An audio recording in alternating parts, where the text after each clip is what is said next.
નમસ્તે વિદ્યાર્થી મિત્રો, ગુડ મોર્નિંગ.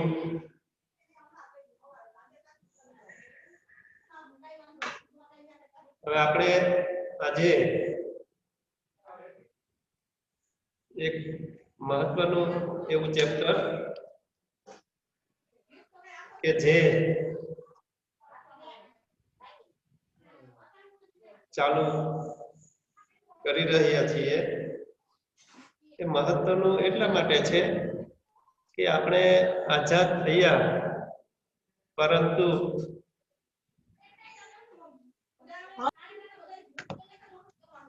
જે વિકાસ થવો જોઈએ એ વિકાસ ખૂબ ધીમો થયો. તો કે ધીમો થયો એનું કારણ હતું કે આપણે આઝાદ થયા ત્યારે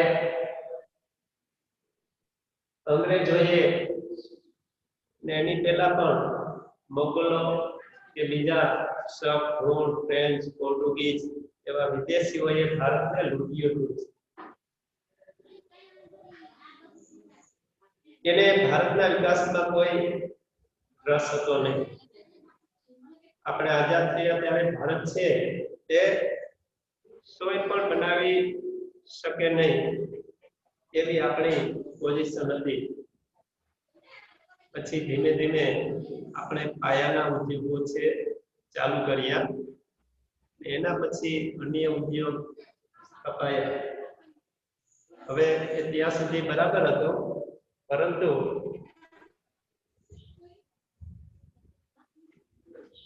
પછી દેશના વિકાસ માટે જરૂરી હતા એવા સુધારા કરવા જોઈએ. તો એ સુધારા આપણે 1991 ચાલુ કરીએ. તો એ વખતે 1991 વડાપ્રધાન તરીકે પીવી નરસિંહ રાવ હતા. કોંગ્રેસની સરકાર હતી અને આર્થિક સુધારાઓ લઈ આવ્યા. જોકે આવા સુધારા તો સતત હોય છે, ચાલુ જ રહેતા હોય છે, પણ એ સુધારાઓ છે એ ખૂબ ઓછા પ્રમાણમાં હોય છે. પણ 1991 મોટા પ્રમાણમાં આપણે આર્થિક સુધારાઓ કર્યા.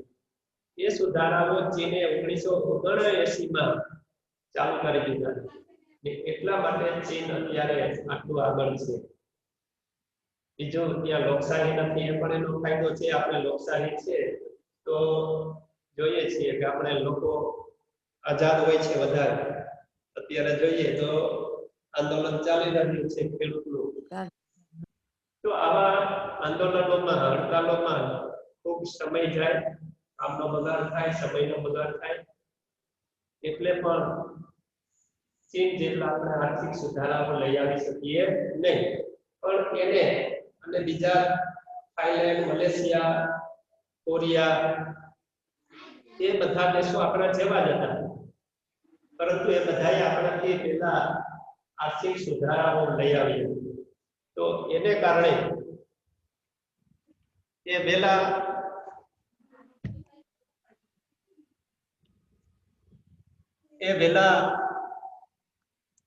વિકાસ કરી શકીએ જ્યારે આપણને વાર લાગી.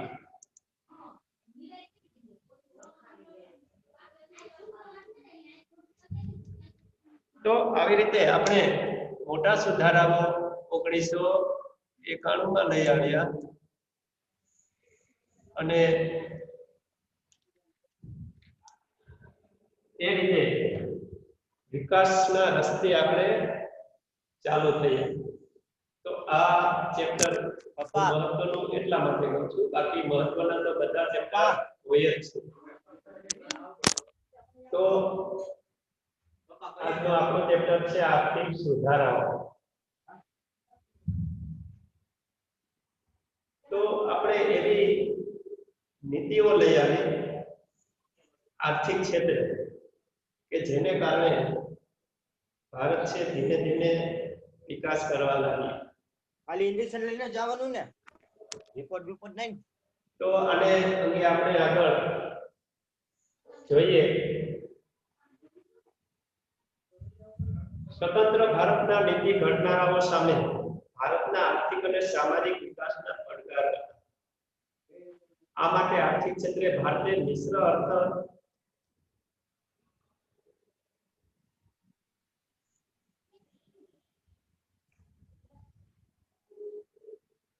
મિશ્ર અર્થતંત્રવાળી અર્થવ્યવસ્થા સ્વીકારી, જેમાં સમાજવાદી ઢબની સમાજ યોજના તરફ જોગ વધારે રહ્યો. સ્વતંત્ર ભારત આઝાદ થયું એટલે આપણા નીતિ ઘડનારાઓએ એની સામે ઘણા પડકારો હતા. કારણ કે આપણે પહેલા વાત કરી એ પ્રમાણે દેશમાં કોઈ જાતનું ઉત્પાદન ઔદ્યોગિક ઉત્પાદન હતું નહીં, ઉદ્યોગોનો કોઈ વિકાસ જ થયેલ ન હતો. હવે આઝાદી મળી હતી તો આપણે અર્થવ્યવસ્થા કેવી રાખી? તો ભારતે મિશ્ર અર્થતંત્ર વાળી અર્થવ્યવસ્થા સ્વીકારી. મિશ્ર અર્થતંત્ર એટલે તો કે મૂડીવાદ અને સામ્યવાદ એ બંનેનું મિશ્રણ. એ વખતે જોઈએ તો અમેરિકા, ઇંગ્લેન્ડ એ બધા દેશોમાં મૂડીવાદ હતો, જ્યારે રશિયા, ચીન, બલ્ગેરિયા, જર્મની એ બધામાં સામ્યવાદ હતો. તો મૂડીવાદમાં પણ અમેરિકા, ઇંગ્લેન્ડ વગેરેએ વિકાસ કરેલો હતો અને રશિયા કે જર્મની એને પણ વિકાસ કરેલો હતો. તો કઈ અર્થવ્યવસ્થા સ્વીકારવી એવો પ્રશ્ન આપણા નીતિ ઘડનારાઓ સામે હતો.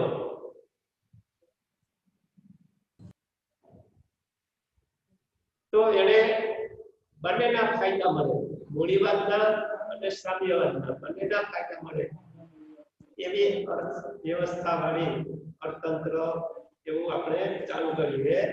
મિશ્ર અર્થતંત્ર ઓળખાય. મિશ્ર એટલે સામ્યવાદ અને મૂડીવાદનું મિશ્રણ. 1947 થી 1990 ના ગાળામાં ભારતે અપનાવેલ આયોજિત વિકાસની વ્યૂહરચના અને અર્થતંત્ર પર રાજ્યના વધારે પડતા અંકુશોને લીધે આપણા આર્થિક ધ્યેયોને પ્રાપ્ત કરવામાં મુશ્કેલી પડી તેમ ઘણા આર્થિક નિષ્ણાતોને લાગ્યું. તો 1947 થી 1990 એટલે કે આપણે આર્થિક સુધારા કર્યા, આઝાદ થયા ત્યારથી આર્થિક સુધારા કર્યા, એ ગાળામાં શું હતું? વધારે પડતા અંકુશો હતા. એને લીધે આપણે જે અર્થતંત્રનો વિકાસ થવો જોઈએ, જે ધ્યેયો આર્થિક ધ્યેયો જે સિદ્ધ કરવા જોઈએ એમાં મુશ્કેલી પડવા લાગી એવું આપણા નિષ્ણાતોને લાગ્યું. ભારતના વેપારની તુલનામાં ઊંચી ખાધ રહી. વેપારમાં ઊંચી ખાધ રહી એટલે કે આયાતની સરખામણીમાં નિકાસો નીચી રહેતા વિદેશી ઉત્પાદનની કમાણીમાં ખાધ વર્તાય અને ભારતીય વિદેશી સંસ્થાઓ પાસેથી મદદ લેવી પડતી હતી. આ ખાધ એટલે તો કે આયાત છે એ વધારે પ્રમાણમાં થાય અને નિકાસ છે ઓછી થાય. એમાં વિદેશી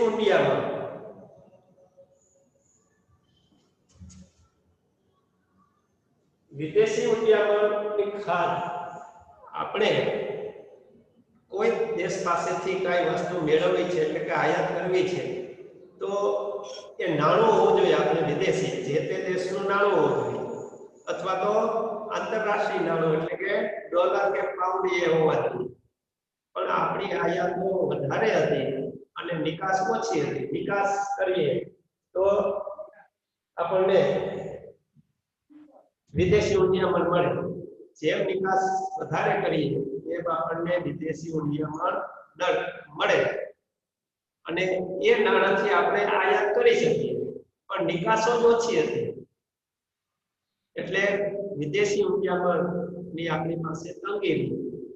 હવે વિદેશમાંથી આપણે જરૂરી ચીજવસ્તુ તો મેળવવી પડે, કારણ કે આપણી પાસે ઉત્પાદન માટે એવા યંત્રો કે મશીનરી નહોતી.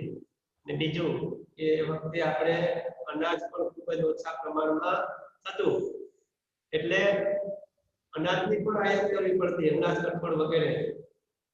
તો એ મેળવવા માટે વિદેશી નાણું હોવું જોઈએ, પરંતુ આપણે એવું કોઈ ઉત્પાદન કરતા નહોતા આપણા દેશમાં કે જેથી નિકાસ કરી શકીએ, એટલે વિદેશી મૂલ્યમાં ખાધ વર્તાય તો શું કરવું પડે? લોન લેવી પડે. વિશ્વ બેંક કે પછી સમૃદ્ધ દેશો છે એની પાસેથી લોન લેવી પડે.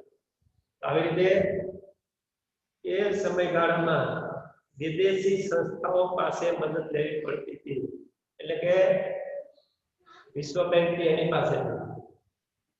તો દુનિયાના વિકસિત દેશો, સમૃદ્ધ દેશો હતા એ તથા આંતરરાષ્ટ્રીય નાણાં સંસ્થાઓ, IMF કે એવી સંસ્થાઓ, વિશ્વ બેંક છે, એ નાણાકીય સહાય આપવા માટે પૂર્વ શરત મૂકે, બરાબર? એમને લોન આપે નહીં, એને શરત મૂકી કે ભારત પોતાની આર્થિક નીતિઓમાં પરિવર્તન કરે અને અર્થતંત્રને રાજ્યના અંકુશોમાંથી મુક્ત કરે.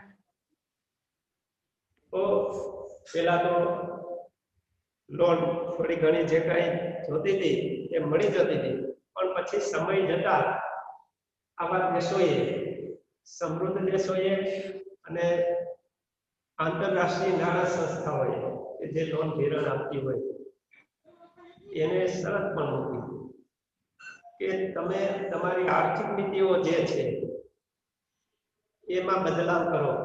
જે અંકુશો છે એ બીજા દેશના લોકો ભારતમાં આવીને ધંધો વેપાર કરી શકે નહીં, ભાગીદારી કે કરી શકે નહીં. એ બધી જે આર્થિક નીતિઓ આપણી હતી એ નીતિઓ બદલાવો એવી શરતો આપવા લાગી. માટે ભારતે આર્થિક નીતિઓમાં પરિવર્તન કર્યું તથા તે માટે જરૂરી સંસ્થાગત અને કાયદાકીય ફેરફારો કર્યા. જો પ્રશ્ન પૂછી શકે કે ભારતને આર્થિક નીતિઓમાં સુધારો કરવાનું, પરિવર્તન કરવાનું શા માટે જરૂરી બન્યું, તો આ આપણે કહી શકીએ, બરાબર? મગજમાં રાખી લેજો. આર્થિક પરિવર્તનની જરૂરિયાત શા માટે ભારતને પડી?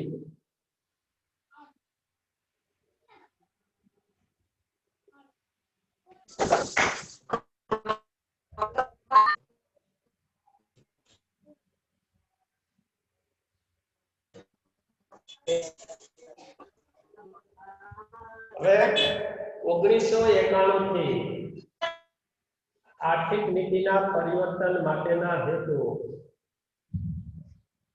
Objects of economic policy reforms since 1991. Objects એટલે કે હેતુઓ. શા માટે આર્થિક પરિવર્તન માટેના હેતુઓ? રાજ્યના અંકુશોવાળી અર્થવ્યવસ્થાને બજાર આધારિત મુક્ત અર્થવ્યવસ્થા તરફ લઈ જવા તથા મિશ્ર અર્થવ્યવસ્થામાં જાહેર ક્ષેત્રનો વ્યાપ ઘટાડીને ખાનગી ક્ષેત્રનો વ્યાપ વધારવા ભારતમાં ઈસવીસન 1991 માં આર્થિક કાયદાઓ બદલવામાં આવ્યા અને આર્થિક નીતિનું પરિવર્તન થયું. રાજ્યોના અંકુશોવાળી અર્થવ્યવસ્થા, જે વખતે અંકુશો હતા આઝાદી પછી, એને બજાર આધારિત મુક્ત અર્થવ્યવસ્થા તરફ લઈ જવા. એટલે કે બજાર જ નક્કી કરે કે શેની જરૂર છે, શેનું ઉત્પાદન કરવું. જે સરકાર પેલા અંકુશો હતા કે કોઈ વસ્તુનો સંગ્રહ ના કરી શકે કે કિંમત સરકાર નક્કી કરે, એ બધું અંકુશ કહેવાય. પણ એને બજાર આધારિત મુક્ત અર્થવ્યવસ્થા એની તરફ લઈ જવા અને આપણું મિશ્ર અર્થતંત્ર હતું. મિશ્ર અર્થતંત્રમાં આપણે કીધું કે સામ્યવાદ અને મૂડીવાદ. સામ્યવાદ જે હોય એમાં બધું સરકારનું જ હોય, એટલે કે જાહેર ક્ષેત્ર મોટું હોય, જાહેર ક્ષેત્રનો ભાગ મોટો હોય, ખાનગી ક્ષેત્રનો ભાગ હોય નહીં. અને મૂડીવાદમાં સરકારનું કાંઈ હોય નહીં, એમાં ખાનગી ક્ષેત્રનું જ હોય. જો અમેરિકા છે તો ત્યાં બધું ખાનગી જ હોય, સરકાર કોઈ જાતનું ઉત્પાદન કે સેવાનું કાર્ય કરે નહીં. વાહન વ્યવહાર કે સંદેશા વ્યવહાર કે શિક્ષણ કે બધું બેંકો છે એ બધું ખાનગી કંપનીઓ કે વેપારીઓ કરે. એમાં જાહેર ક્ષેત્ર ન હોય, એટલે કે સરકાર કોઈ કામ પ્રવૃત્તિ કરતી હોય નહીં, તો એને મૂડીવાદ કહેવાય. એમાં ખાનગી ક્ષેત્ર વધારે હોય, જાહેર ક્ષેત્ર તો નજીવું. અને સામ્યવાદમાં મોટો ભાગ જાહેર ક્ષેત્રનો હોય, એટલે કે સરકાર જ કરતી હોય. જે શુદ્ધ સામ્યવાદી હોય ત્યાં મિલકત લોકોની ખાનગી વ્યક્તિની હોય નહીં, એ બધું સરકારનું હોય, એટલે કે ત્યાં જાહેર ક્ષેત્ર વધારે હોય, ખાનગી ક્ષેત્ર નજીવું હોય.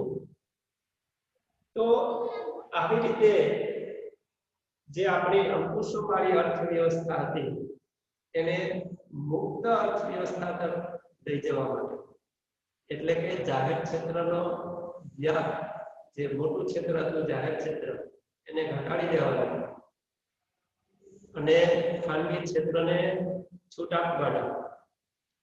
એના માટે 1991માં આર્થિક કાયદાઓ બદલવામાં આવ્યા અને એવી રીતે બેટ નહીં હો ભાઈ, બેટ નહીં, બેટ ના દેતા.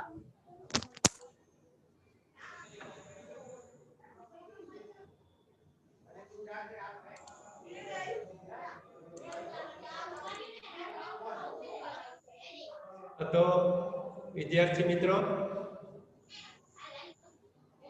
હલો,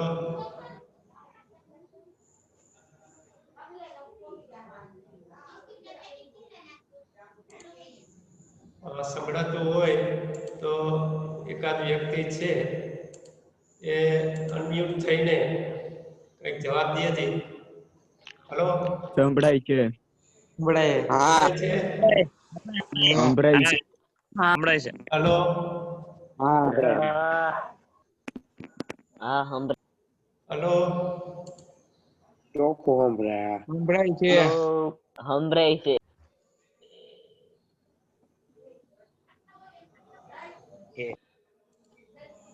સંભળાય છે. હલો, ચાલો બોલો. હલો વિદ્યાર્થી, હાલો. અનમ્યુટ થઈને હા બોલોજી કઈ હા સંભળાય છે કે સંભળાય શું છે છે? સર હવે સંભળાય છે. સંભળાય જ છે અવાજ, સ્પષ્ટ આવે અવાજ આવે છે તમારો.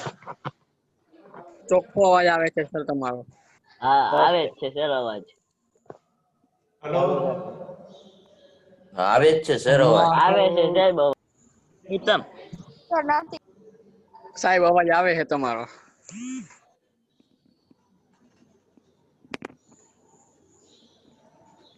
Hello, hello. હા સાહેબ આવે છે તમારો અવાજ. તો આ સ્મોલ એબીસીડી આવે આઈડી છે, એ આઈડી તપાસ છે.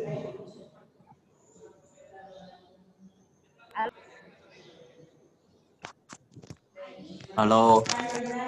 હલો. પછી તો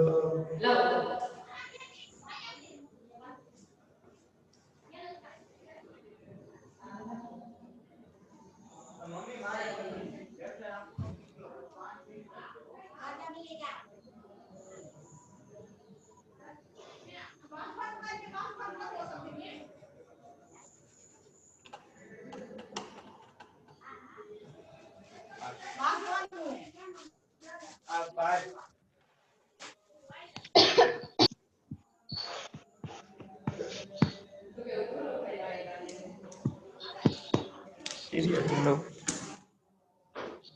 શેરે થયો નથી.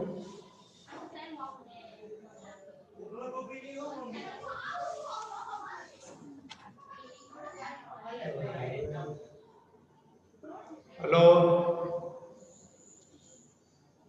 હેલો. હા હલો.